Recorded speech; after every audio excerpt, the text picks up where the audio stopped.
I'm so excited for that because like I've gotten the whole entire, I mean, like everything during quarantine except for like the fun real life part of it.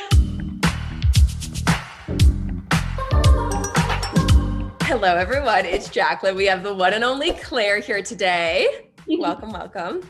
Now, I feel like you don't even need an introduction because everyone in the world, I think, has heard your song. It has taken over the universe the past year. Backyard Boy has 91 million Spotify streams, 3 million TikToks made to it. How do you digest all of this?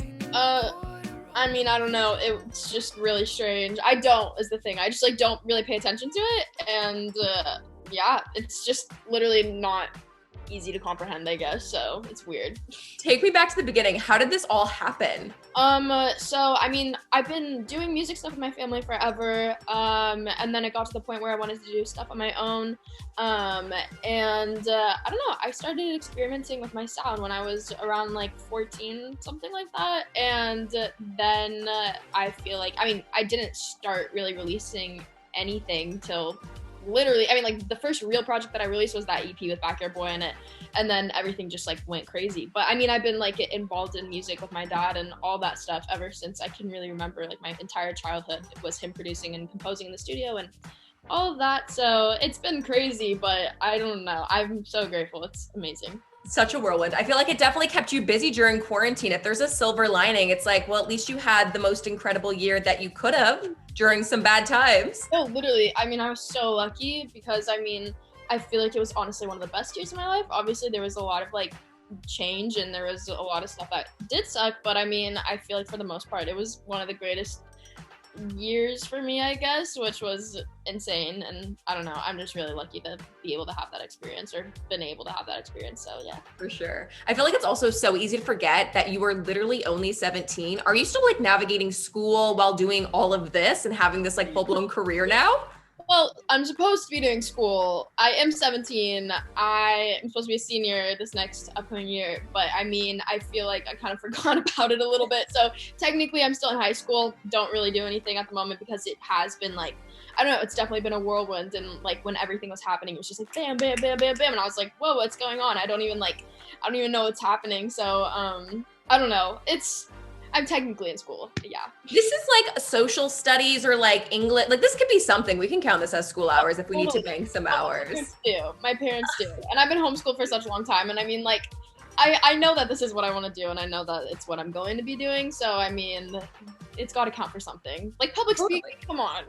Like, exactly. This is like class presentation vibes, but on a bigger scale. So it counts.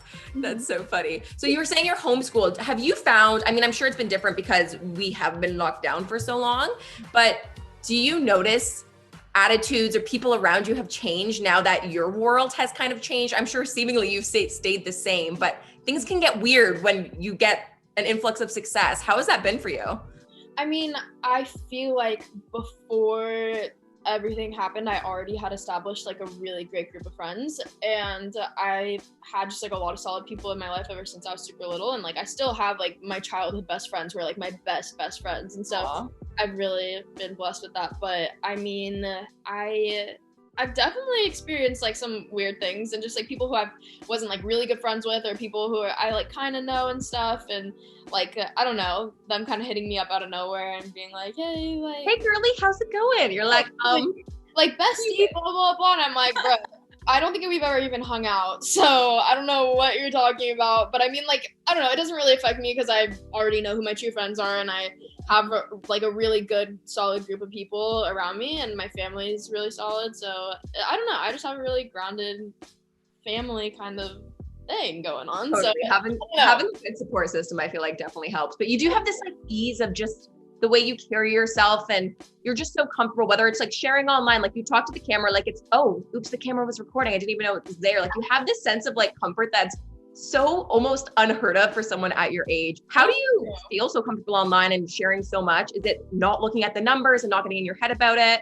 Yeah, I mean, I don't really look at the numbers. I feel like, I mean, to an extent I do, but at the same time, I feel like it was like with Backyard Boy, when I put my EP online, I was literally like, oh, hope for the best, but like, I don't know what's gonna happen. Like, I had no clue. I was like, I wanted to do it well, but I had no idea what that meant.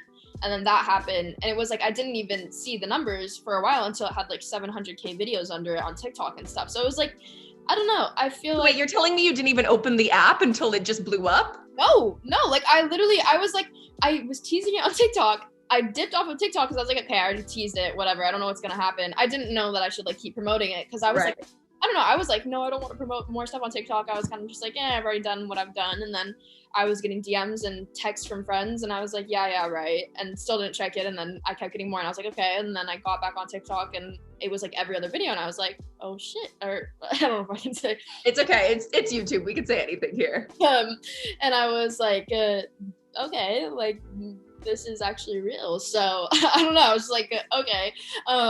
But yeah, I don't really know. I feel like it's just me and the camera, and it's whatever. I just don't know. I love it. Comes naturally. I love it. I mean, hey, you're meant to be. Well, obviously you've grown up in a musical family. Your dad produces all your stuff. And was it that your your grandma was also in music? My grandma was. So okay. His mom, love her, we call her far more. She was an opera singer, and she was also, or my dad's dad was also the first owner of the first opera house in Iceland. That's where, yeah, he was born there, and I'm half Icelandic. So he like traveled with my grandma all around Europe, came to the States, and yeah, I don't know. And my mom's side of the family was also really musical. She like grew up in choir, and like her mom was like a children's singer-songwriter and did a bunch of stuff. So it was like very just like, and then they had me, and then it was just like, I don't know. My dad is always playing violin on a looper. Like he's very classically trained, and my mom was always playing piano and singing. And so it was just like this whole entire experience. And I don't know. I'm very fortunate to have like my parents and my entire family be like so supportive of like this type of career. So it's great. Totally. The odds are on your side. It's like in your blood. You almost can't avoid it, it sounds like. Yeah. And you play instruments too, right? Your violin, guitar. I don't do violin. My dad does, but I started with ukulele, or like I would mess around on the piano too. I have like this old video of me when I was like 2 years old, just like banging on the piano and singing. It's so funny. But I started with kind of ukulele, I guess, because it was like the easiest instrument to pick up and like carry around. So I did that, and I wrote a lot of songs on that. But I now mostly write songs on piano and electric guitar, which I love playing electric guitar. That's so good. And do you have a studio in your house? I was watching this video when you were doing the Urban Outfitters collab, and I was like, this is epic. Tell me more.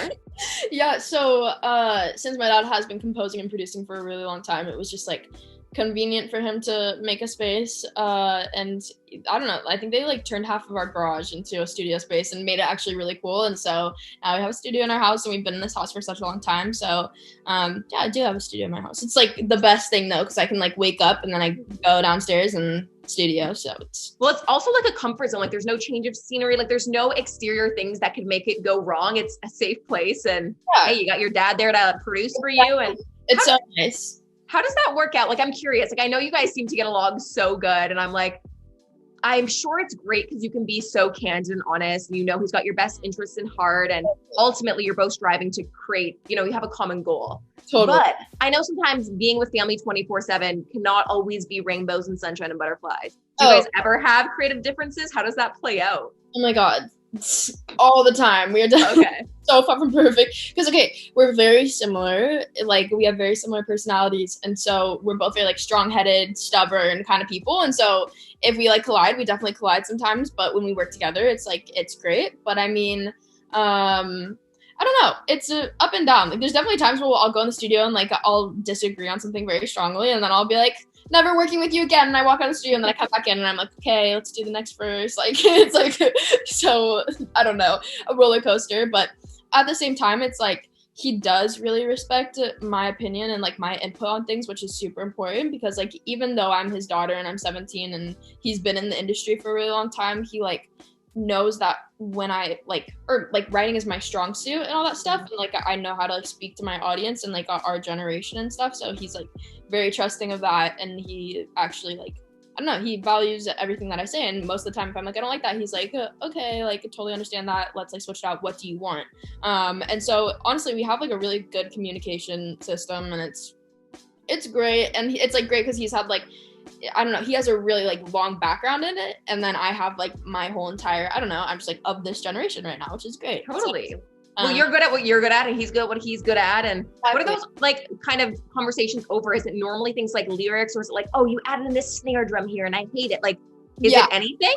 It's more the production. I feel like when it comes to lyrics, he like completely leaves all that alone because I just write. And that's like my favorite part. And that's like, I don't know, that's what I've been doing forever. And he would, even when I was like 10, he would be like, Claire, come to the studio. I need you to write like a little like 30-second thing for me. And I would go out for 5 minutes, come back in and say, here you go. Like, here's like my writing thing. He'd be like, great, awesome. So it was like, it's never like lyrics, but it's more in the production because that's what he hears right away. Like he doesn't even hear it, which is also great because when I'm writing about like boys and whatever, he doesn't hear that part. He just hears the production. So I'm like, this is great. But I mean, I think it's definitely more over the production stuff. And I'll be like, no, it's not supposed to be like that. And then sometimes we'll be like, he's like, no, but add something. And blah, blah, blah. But then it always works out because clearly we're releasing music and it's working. Exactly. Father-daughters, there's a bond, nothing like it. Like it clearly works. Perfect. So do you feel like you're go into like this singer kind of producer role? And then when you're outside of the studio, it's father-daughter, or is it just the relationship? Like there's no separation, it just kind of is? Does that make sense? I mean, I feel like I don't really think about it too much. So it's kind of like the relationship. Sometimes sometimes those things can carry out a little bit because he also manages me. My parents both manage me right now. It's like a very big family affair. So like, I don't know. I feel like it's such a big part of our relationship, but I mean like, I don't mind it. It doesn't bother me because I'm just like, this is what I love. And it's my parents like it helping me with something I love and they're being really supportive of it. So I don't know. Sometimes it does, but I don't really think about it too much. I mean, it sounds like you've got good boundaries and like a very healthy like relationship with everyone. So I feel like that again, it just they're the best. They're literally they're great. Okay, well, we've got to talk about your EP as well. I actually just listened through it and I was obsessed. I was doing my glam. My favorite one, I think it was the first one it was the first one off the link that I got. I don't know if it's the same order. I honestly don't know. It could be, was it like fast? It was Hotel, I think it was called. Hotel, yeah. Is that the first? Yes, I was so into that one. I'm curious, which one are you the most like nervous to kind of put out in the world? Like whether it's, oh, I was so vulnerable, or I said this line, I'm like, oh my God, is that boy gonna hear it? Which song are you the most like nervous and the most excited to have the world listen to? I feel like, all different reasons. I'm like most excited, I think, for Hotel and Fall Apart because those are just like, I think I like them the most and I'm excited to see how they do because it's already gotten a really good reaction on TikTok like Hotel has, so I'm excited to see how that plays out. A little bit nervous for that one too because like the concept of it is like, I mean, I'm 17 and like my parents are like, I don't know if I want you releasing this because of like what it's about and stuff, and I'm like, it's fine, it's based off of other people's experiences because I do read about it's a friend of a friend story, Mom, come on. That's exactly what I say all the time. Yeah. Anyways, but I don't know, it's like, it's relatable and I know a lot of friends who do that too, so it's just like, I don't know, I don't really know if I'm nervous for it. I'm just excited to see what happens with all of it, I guess, because it's all different from what I've done before. I mean, there's stuff that's kind of like the old EP, but then there's also like Fall Apart and whatever, just slower songs and a different side that people haven't heard yet, so I'm not really sure. I love it. I was listening to Fall Apart too. It was just like so stripped back. And like, I'm curious, when you're kind of creating these songs, do you see like the visuals too? Like, are you like, hey, this is a music video. I'm sitting in the rain. I'm going to be doing like, do you plan it out that way? Or whether you're like, oh, I'm going to post this type of TikTok video to release it? Or is it just like, this is the story I'm going to write and this is the song and the next steps come after that? I mean, when I write stuff, I feel like it honestly depends on the song. I write in so many different types of ways. I don't really think of music video first. I kind of just like, it's either like what I'm feeling in that moment. Sometimes I write off of a visual, but I don't know. Like Fall Apart was about a specific person and Hotel was about like a very relatable thing of like, I mean, like nobody my age or really nobody that I know of has really written about that concept of just like all that stuff. So I don't know. It's all different, but I mean, like I can picture visuals and like music videos for it too. Obviously I have something in my head, but I'm definitely more focused on the songwriting part. Like I don't really care as or I don't really care about the music video part as much. But I mean, like, of course it's in my head, I guess. I don't really know how to explain it. No, that totally makes sense. I'm curious too, and this might be like too far even removed. I don't know if we're even thinking of this, but things like, say, tour, like obviously you've had this huge viral blow up over quarantine when you can't really be touring or seeing people in person. Is that in the works? Are we like looking towards that? November, I'm supposed to have a tour, and I think I don't remember how many days it is. It's like a pretty solid one, and we're starting on the West Coast, going down the West Coast and ending in New York. So I'm so excited for that because like I've gotten the whole entire, I mean, like everything during quarantine except for like the fun real life part of it. Literally like meeting people who I've been talking to online and just like, I don't know, being present and actually being able to perform for people and doing meet and greets and like meeting people. And I don't know, that's like the part that I want to do the most. And I'm like, I've been missing that. So I have no idea what it's going to be like, but I'm so hyped for it. I don't know. Yeah. It's like the emotionally fulfilling part is what you've been like missing, which Literally. sucks, but it'll make it that much more worth it when you get it. Have you performed like live before? Is this something you grew up doing, or will these be your first time kind of like taking over the stage and being, you know, the headline? Right. I mean, like little things here and there, probably for like talent shows and stuff. And just like, I don't know, I've done a couple things even with my dad. And then the Liam Payne show was like the live, you know, it was like still pre-recorded and stuff. But I haven't like actually been in front of a crowd in that moment, like when it was only for me, like when it was actually like my show. You know, I've never done that. So I really don't know what to expect, but I'm so excited. Are you someone that gets like butterflies? Because again, you were just so like cool, calm, and collected. I'm like, I feel like you'll just be like, yeah, I'm going on stage, I'm gonna kill it. Like you're like not even nervous. I don't know. I feel like that's actually something dance has helped me a lot. I'm sorry? I was gonna say, well, we see. You're like, maybe I will be super nervous. Maybe I will be super nervous. I mean, like, I'll definitely get nervous. I'll definitely get butterflies. But also, I've been dancing for a really long time, and go out and perform like ballet and all. Like, I do like shows and dance and like competition for like thousands of people and stuff. So I feel like that's a whole nother, I don't know, help me with stage presence and being in front of people. But I mean, I'm definitely gonna be nervous, but I think I'm gonna be like excited nervous, you know? Right. You're also like used to high stakes situations like that. When you're backstage at the curtain, you're like, oh my gosh, it's do or die time. I gotta just go out and do it. I'm like, don't fall. I know, eh? Actually, that was so funny. That just reminded me. I was like, obviously like watching all of your recent interviews, and you had said something, I think it was maybe in your Genius video, where the intro of Backyard Boy, where you go 5, 6, 7, 8, that when you posted it, someone had commented, and they're like, you can't say that, that's for dancers only. And you're like, 1, I was a dancer, I am a dancer, and also 2, it's my song. How do you navigate?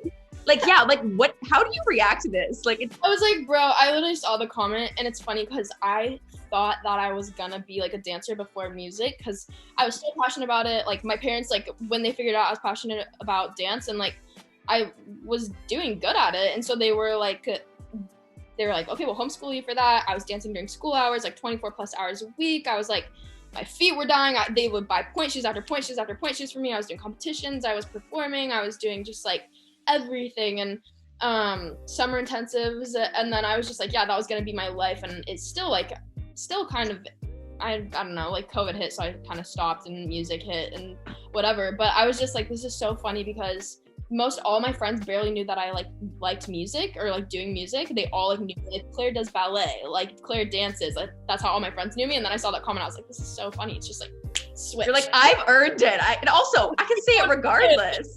That's literally, so funny. Bro. There's always gonna be comments like that. Okay, I want to talk quickly too about collabs. You've done some really epic collabs, whether it be with Jeremy. You I feel like have done a good handful of collabs, whether it be with Role Model as well. Who else are you kind of looking forward to down the line? Like, if you could just like DM anyone and know they would answer and say, yes, I'm on it. Who is this on your list? Oh my God. There's probably so many people. It's like, I don't know. I don't like to think about it too much because don't want to disappoint myself because I'm so like, if I put my head or my mind to something, I'm like, okay, that's where I'm going to be. That's how I was with dance. That's how I was with music. I'm like, if I'm going to do music, I'm going to do music. And so, I don't know. I feel like I come across a lot of people. I'm like, oh, these people would be really cool to work with. I feel like right now, a lot of like smaller upcoming artists, I'm excited to kind of just like explore and whatever. But I don't know. Somebody actually that I've always really liked is Rules music and stuff. Voice. I feel like he would be cool to collab with. Still Woozy. Honestly, Frank Ocean and Daniel Caesar are my favorite artists, but they're like, not even gonna bother. Sometimes I'm like, Frank Ocean is almost untouchable. Like, also never performs. I was lucky. I got to see him once, and I was like, oh, I actually did not even realize how lucky I was. Like, he is an enigma within himself, I feel like. He's like literally actually untouchable. So I'm just like, you know what? I'm totally fine with just vibing out to your music in the car every single day. It's okay. But if it happens, we're not mad about it. Okay, other than artists then, what else is on your checklist? Whether it is like overarching career stuff or just like personal, like life, like what else do you want to accomplish kind of in the next couple of years? What are you looking forward to? I mean, honestly, just touring and meeting people and doing world tours and all of that stuff. I feel like that's all I want, is to be traveling and seeing people and meeting people, because it just makes me so happy to even be able to connect with people like online and over social media and stuff. But I think it will just be so much more surreal when I'm actually in person and like being able to be in front of a crowd and like actually touch people who are like real. So yeah, honestly, I don't really know. I think it's just the whole entire in-person thing that I'm so excited for. Oh, for sure. I also feel like it's such a different thing to see, like, whether it's a number of 90 million streams or like user 15785 loves your music. It's like, oh yeah, but that's actually a person, or 90 million ears that are listening. Like, that gets crazy when you think about that. So seeing a room when it's full of people singing your lyrics back to you that you wrote, like, that's going to be a goosebump moment. I'm gonna like cry probably. Like, I'm not even gonna mean to. It's just gonna happen. Just full like waterfall tears the first show. Put on waterproof mascara, setting spray. You're set. That's too funny. Okay, and to kind of wrap it up, I know you take pride that you are a songwriter and you write all your own songs and your own lyrics, and you're very much so about that storytelling aspect. I'm curious, is there any other songs? I mean, we talked about Frank Ocean as an artist overall, but is there a specific song that you think is just so well written that you're like, if I could steal that and claim that as my own, I would? Oh my God, so many probably. I mean, like, Nights by Frank Ocean, still going off of Frank Ocean. That song I am obsessed with. It's like, I don't know, I love it, and I've listened to it 100 million times. But I don't know. There's so many. I love Good Days by SZA. I think that's a really good song. Dude, I don't know. I listen to so much music. That's an impossible question. I know. I find whenever I get asked questions like that too, like, or some friends like, oh, what's your favorite song right now? I'm like, I can't think of one song title. Like, sometimes I don't know how you guys do all these press things all day, because I'm like, I blank. I can't. Oh, I do blank. Literally, like, I do a couple other ones before, and I blinked so many times. I was like, you know what? I'm just gonna say I don't know, because I literally don't, because everything, like, I'm like, I don't not like have something. I just can't think when I'm on the spot. Well, I feel like it's so interesting too, like this whole, I mean, the whole new wave, whether it be TikTok, artists coming up through there, being exposed through there, like it really is kind of redefining how music works. And it's no question that TikTok is dictating what's on the top 100s. So it very much is like a whole new wave. And I think change is good. I always lean into it. I'm curious, since you did have such an untraditional, I guess, like kind of explosion into the scene, do you kind of go through all like the hoops of like, okay, press training, media, like how do you navigate all of this stuff when you're like, I'm just a 17-year-old girl who was supposed to be doing school a month ago and now I'm doing this? It's very weird. I mean, like, I don't know. It'll be like, my dad will be like, okay, Claire, now you have like a press meeting, or like you have, I don't know, social media, like interview training or something like that for an hour. And I'm just like, what? Like, I don't know. It's just, it's strange, but I'm like, okay, like this is everything I've wanted. And I've always like thought like, oh, I want to go through all these steps. And like, a lot of it can be tedious sometimes, but honestly, it's just like in the whole entire scheme of things, it's just like, wow, this is like what I get to do. And I'm 17 years old, so it's fine. And I don't know, I kind of just like, I never know what's going on really. I'm just like, they tell me last minute, I'm like, okay, let's do it. So yeah. Rolling with the punches. I love it. Okay, actually, before I go, I lied. That was not my last question. I'm staring at this necklace and I'm like, did you make this? Did you buy these? Where are they from? And how do I get one? Thank you. This one's from Brandy, this one's from Urban, and this one was sent to me from Garage. And but I do make a lot. Like, I make a lot of beaded necklaces because they're so easy, and I just go to Michael's. That's like one of the things that I love to do all the time. I like get a bunch of like beads and stuff, and I go with my friends to the beach, and we just like make stuff because they're so cute. And it's oh yeah. I employed my younger cousin. I was like, make me a necklace. I want to be cool. This one actually is from a different brand called Lily, but I'm like, my little cousin is now beading necklaces for me. So I'm like, thank you. Dude, take advantage. Also, you're love it. So cute. Well, Claire, thank you. Oh, sorry. No, you're good. It just glitched like 100 times. I just said you're so pretty. Oh my gosh, Claire, thank you. Retweet. I like love your style. I was like looking at your Instagram. I was like, I need every outfit. You're just the epitome of cool girl, and I'm just loving it. Okay, thank you. Claire, thank you so much for joining me today. I'll have the EP link down below. Everyone check it out. And there we go. There's another day done and done with Claire. Bye. Bye.